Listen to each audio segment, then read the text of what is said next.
Assalamualaikum warahmatullahi wabarakatuh. Kami dari kelompok 4 yang beranggotakan Melia dan Maria. Di sini kami akan membahas tentang alat pendidikan dalam interaksi orang tua dan anak untuk menciptakan suasana yang edukatif dan terjalinnya keharmonisan.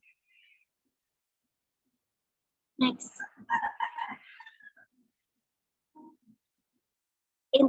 Yang pertama, kami akan menjelaskan tentang interaksi dan pola asuh orang tua terhadap anak. Interaksi orang tua anak, kehadiran keluarga sebagai komunitas masyarakat terkecil memiliki arti penting dan strategis dalam pembangunan komunitas masyarakat yang lebih luas. Oleh karena itu, kehidupan keluarga yang harmonis perlu dibangun di atas sistem interaksi yang kondusif. Namun, dalam membangun interaksi, sebenarnya kita belum mengetahui bentuk-bentuk interaksi dalam keluarga, bentuk interaksi antara ayah dan anak, serta interaksi ibu dan anak menurut Jamara, yaitu interaksi antara ayah dan anak. Umumnya masyarakat Indonesia, seorang ayah dianggap sebagai kepala keluarga yang diharapkan mempunyai sifat-sifat kepemimpinan yang mantap. Sebagai seorang pemimpin keluarga,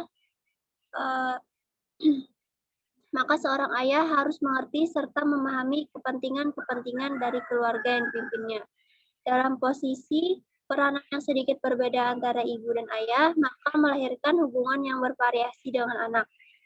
Seorang ayah dengan kesadaran yang tinggi akan pentingnya perhatian bagi anak, seorang ayah akan membantu anak dalam mengalami kesulitan belajar. Selain itu, ayah juga dapat menjadi pendengar yang baik ketika anak menceritakan berbagai pengalaman yang didapatkan di luar rumah. Yang kedua yaitu interaksi antara ibu dan anak.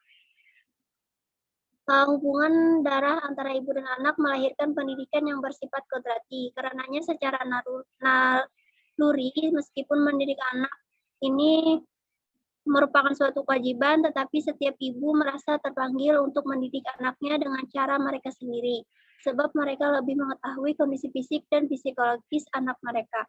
Next.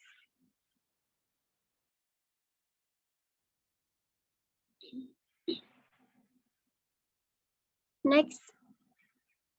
Selanjutnya yaitu tentang pola asuh orang tua terhadap anak. Pola asuh bisa diartikan sebagai proses hubungan total antara orang tua dengan anak yang mencakup pemeliharaan, hadiah, makanan, membersihkan, dan melindungi.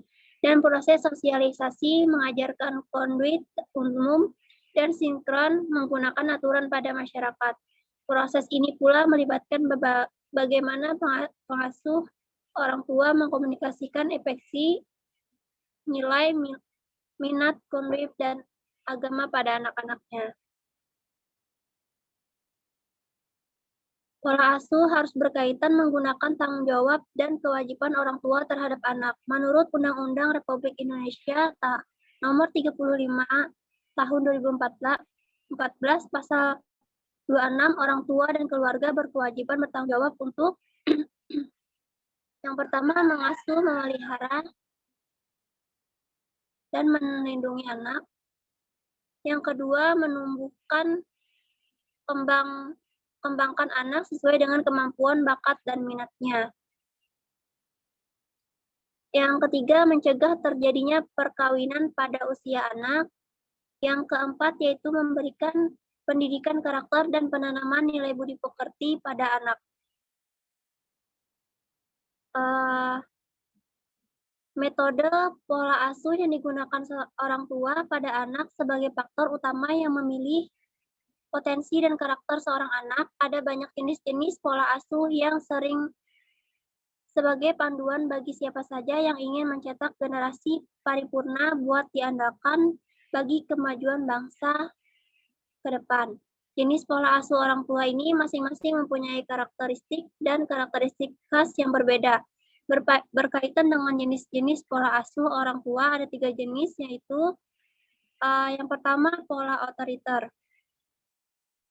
Pola otoriter ini adalah cara mendidik anak memakai kepemimpinan otoriter. Kepemimpinan otoriter yaitu pemimpin menentukan seluruh kebijakan, langkah, dan tugas yang harus dijalankan. Pola asuh otoriter ini bersifat ditandai Dengan menggunakan sanksi yang dilakukan dengan keras, anak juga diatur menggunakan berbagai macam aturan yang membatasi perlakuannya. Yang kedua yaitu pola asuh demokratis. Pola asuh demokratis ini ditandai dengan adanya pengakuan orang tua terhadap kemampuan anak. Anak diberi kesempatan buat tidak selalu tergantung kepada orang tua. Yang ketiga yaitu pola asuh permisif. Pola asuh permisif ini membiarkan anak bertindak sesuai menggunakan keinginannya, orang tua tidak memberikan hukuman dan pengendalian. Pola asuh ini ditandai dengan menggunakan adanya kebebasan tanpa batas dalam anak buat berperilaku sesuai menggunakan keinginannya sendiri.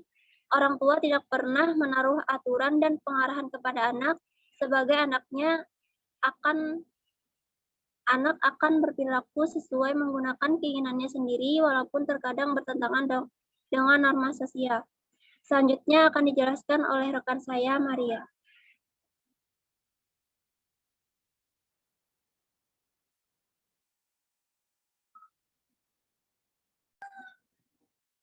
Baiklah, saya akan melanjutkan pembahasan tentang fungsi keluarga dalam menerapkan pengasuhan anak.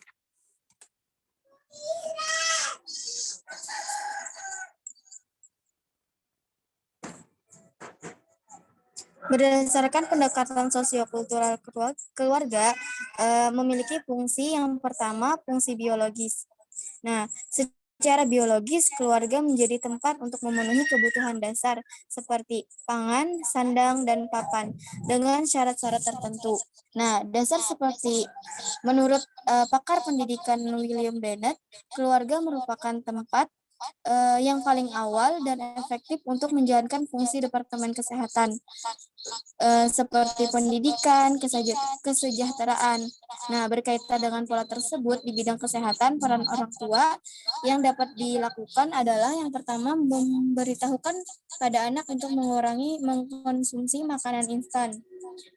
Yang kedua, mengajak anak untuk rutin berolahraga. Yang ketiga, menyeimbangkan sayuran dan buah untuk gizi dan kesehatan anak. Dan yang terakhir, menerapkan untuk menjaga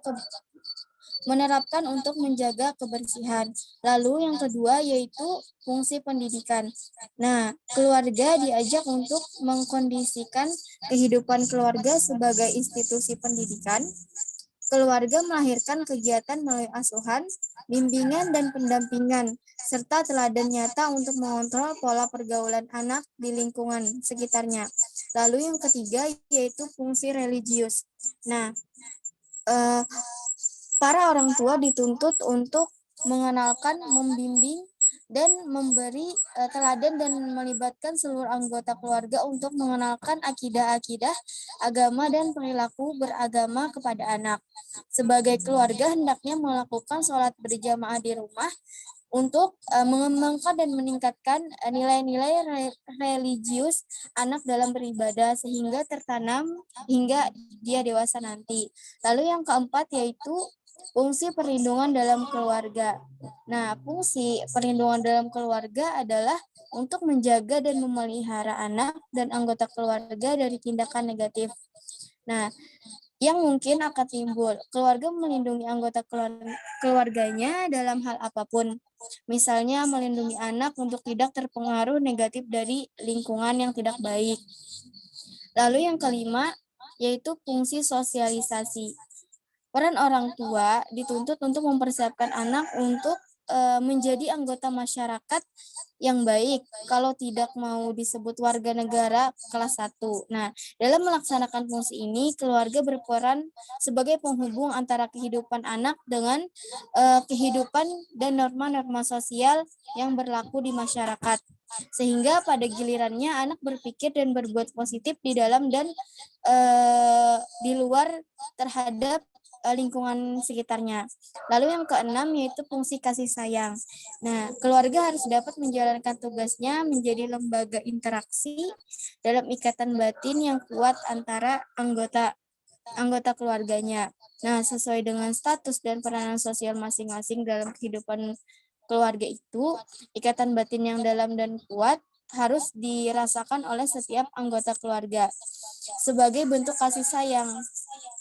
Nah, dalam suasana yang penuh kerukunan, keakraban, kerjasama, dan menghadapi berbagai masalah di dalam keluarga secara sama-sama. Lalu yang ketujuh yaitu fungsi ekonomis. Nah, fungsi ini menunjukkan bahwa keluarga merupakan kesatuan yang ekonomis. Aktivitas dalam fungsi ekonomis berkaitan dengan pencarian nafkah, pembinaan usaha, dan perencanaan anggaran biaya, baik itu penerima maupun pengeluaran biaya keluarga. Lalu yang terakhir yaitu fungsi rekreatif. Nah, suasana rekreatif akan dialami oleh anak dan anggota keluarga lainnya apabila dalam kehidupan keluarga itu terdapat perasaan damai dan jauh dari masalah, ketegangan batin, dan pada saat-saat tertentu merasakan kehidupan bebas dari kesibukan sehari-hari. Nah, adapun fungsi keluarga dalam pembentukan kepribadian dalam mendidik anak di rumah bisa dikelompokkan menjadi beberapa bagian di antaranya.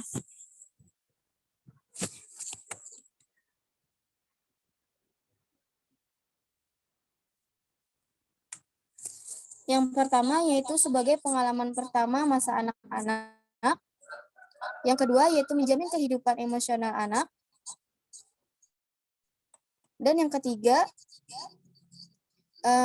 menanamkan dasar pendidikan moral anak. Yang keempat, memberikan dasar pendidikan sosial. Yang kelima, meletakkan dasar-dasar pendidikan agama. Yang terakhir, yaitu bertanggung jawab dalam memotivasi dan mendorong keberhasilan anak. Mungkin itu saja penjelasan dari kami. Semoga bisa dipahami.